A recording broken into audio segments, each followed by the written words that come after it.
I-nya tadi adalah environment, S-nya adalah social, dan G-nya adalah governance. Saya akan bicara mengenai terkait reputasi ya. Pemanfaatan ESG, pemanfaatan itu terkesannya negatif, tetapi mau tidak mau perusahaan itu perlu. Selamat siang semuanya. Oke, ini saya baru sekali nih masuk kelas yang diresmikan oleh Bapak Modern Marketing yang bukunya saya juga masih simpen gitu ya. Luar biasa sekali. Terima kasih sekali lagi untuk M Corp dan terima kasih juga untuk GNFI. Hari ini kita bisa melakukan lagi acara yang luar biasa, yang positif dan terima kasih juga teman-teman yang sudah hadir semua. Nah, ini dari Bakom RI juga ada Pak Dudi yang hadir. Lalu kemudian ada Mas Bangkit juga, ini tadi Ketua BPC baru nih Perhumas cabang yang tadi udah 20 tadi Mas Hafiz ya dari Banjarmasin. Begitu dan pastinya ada teman-teman semua di sini yang sudah hadir juga. Nah, tadi disebutkan ada selain Perhumas saya juga bukan mewakili sih ya sebenarnya tetapi bagian dari IEPA. IEPA itu adalah kita manggilnya IEPA. Indonesian ESG Professional Association dan di dalamnya juga ada Pak Setio juga sebagai dewan di sana begitu ya. Jadi di sana kita di IEPA itu kita belajar juga mengenai ESG karena pastinya teman-teman ESG ini sesuatu yang baru. Kalau tadi Kang Maman bilang baru mendengar ya Kang Maman ya. Nah berarti nanti kita bisa kolaborasi nih Kang Maman habis ini. Oke. Baik, teman-teman. Nah, di sini nanti sudah ada bagian-bagiannya. Kalau saya akan berbicara mengenai terkait karena saya sebagai praktisi dan juga akademisi dari komunikasi, saya akan bicara mengenai terkait reputasi ya. Pemanfaatan ESG, pemanfaatan itu terkesannya negatif, tetapi mau tidak mau perusahaan itu perlu bagaimana untuk bisa tadi membina reputasi, mempertahankan reputasi perusahaan. Tetapi bagaimana mempertahankan reputasi perusahaan yang baik tanpa kesannya jadi greenwashing? Nah, kita bisa bedah sama-sama, belajar sama-sama ya. Kita akan lihat di sini teman-teman. Jadi gini, dulu waktu tahun 2003, ini jauh sekali ya kita lompatnya. Itu saya terlibat dalam pembangunan suatu resort di Ujung Kulon, Banten. Nah, ketika masuk waktu itu, karena saya terlibat dari awal, itu tidak ada infrastruktur sama sekali. Tidak ada jalan, tidak ada lampu, apalagi Alfamart ataupun Indomart. Lalu ketika masuk di situ, kita akan membangun suatu resort levelnya bintang 4. Resort yang sangat bagus di antara pedesaan atau pemukiman yang notabene tidak punya kamar mandi, boro-boro kamar mandi, MCK aja tidak ada. Jadi masyarakat di sana masih mandi itu di sungai, ya, tidak ada jembatan. Sehingga anak-anak itu kalau mau sekolah, tepatnya di Desa Sumur, Pandeglang, Banten, saat itu kalau mau sekolah mereka harus nyebur ke sungai. Nyebur ke sungai, tasnya di atas, naik sampai ke atas, jalannya berbatuan, sampai sekolahnya itu bajunya sudah kering. Bisa bayangkan berapa kilometer mereka jalan. Begitu. Nah, kemudian waktu itu kita membangun resort, kita berpikir kita membangun resort, membuka usaha, tetapi kita juga berpikir bagaimana caranya kita bisa memberikan dampak untuk masyarakat sekitar. Nah, disitulah waktu itu saya terlibat untuk membangun yang namanya Ujung Kulon Conservation Society. Nah, di situ kita masih berpatokannya dengan MDGs saat itu yang memang disponsori atau bapaknya adalah Bapak Kofi Annan waktu itu ya. Nah, di situ kita mengimplementasikan dari Millennium Development Goals sehingga kita membuat yang namanya pertanian inti rakyat, perkebunan inti rakyat, perikanan inti rakyat, di mana ketika resort itu sudah jadi, banyak sekali perusahaan-perusahaan yang melakukan outing ya ke resort ini. Sehingga kita memanfaatkan gimana caranya untuk bisa memberdayakan masyarakat sekitar dengan bantuan dari para tamu-tamu resort ini. Sehingga kita membuat satu paket ketika perusahaan itu mau melakukan outing atau kegiatan, waktu itu namanya Pulau Umang Resort Hotel. Nah, kita menawarkan paket yang namanya CSR.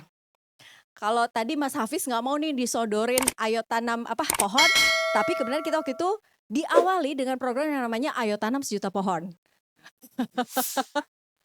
Karena kita nggak tahu nih, ya kan? Buka boleh. Jadi, nah, oke. Karena targetnya 1 juta pohon. Nah, Bapak Ibu, jadi setiap tamu yang menginap itu mereka sistemnya adopsi pohon. Adopsi. Oke, hah? Ini 5 menit lagi. Oh, oke, ya ampun. Belum keklik slide. Oh, oke, siap-siap, Mbak. Tadi soalnya kan 15 menit. Enggak ya, udah berapa menit saya bicara ya? Tuh kan harus diingetin. Oke, jadi pada intinya perjalanannya itu ya Bapak Ibu. Intinya adalah gimana caranya, mungkin langsung next ini ya. Nah, gini. Dulu ini kita belum ngomongin ESG nih. Apalagi kalau tadi kita ngomongin Kang Maman belum denger ESG, jangan ngomongin ESG dulu nih. Kebalik dulu gitu ya. Jadi ada yang namanya dulu CSR ya. CSR gimana caranya kita perusahaan-perusahaan itu ada di undang-undang PT, kewajiban perusahaan untuk melakukan kegiatan yang bermanfaat untuk masyarakat sekitar. Nah, disitulah ada CSR ya. Lalu kemudian ada lagi beberapa tahun berubah menjadi, bukan berubah tetapi ada pergeseran creating share value. Ya, ada CSV kalau teman-teman pada dengar, creating share value.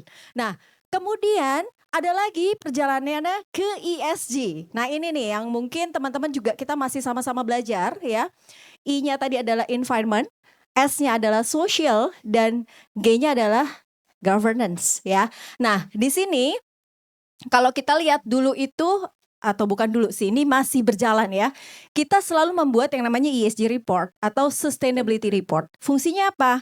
Fungsinya banyak. Nomor 1 buat perusahaan adalah untuk kepercayaan investor. Sekarang Bapak Ibu kalau kita mau meyakinkan investor, investor akan melihat mana sustainability report. Dan itu jumlahnya bisa ratusan halaman.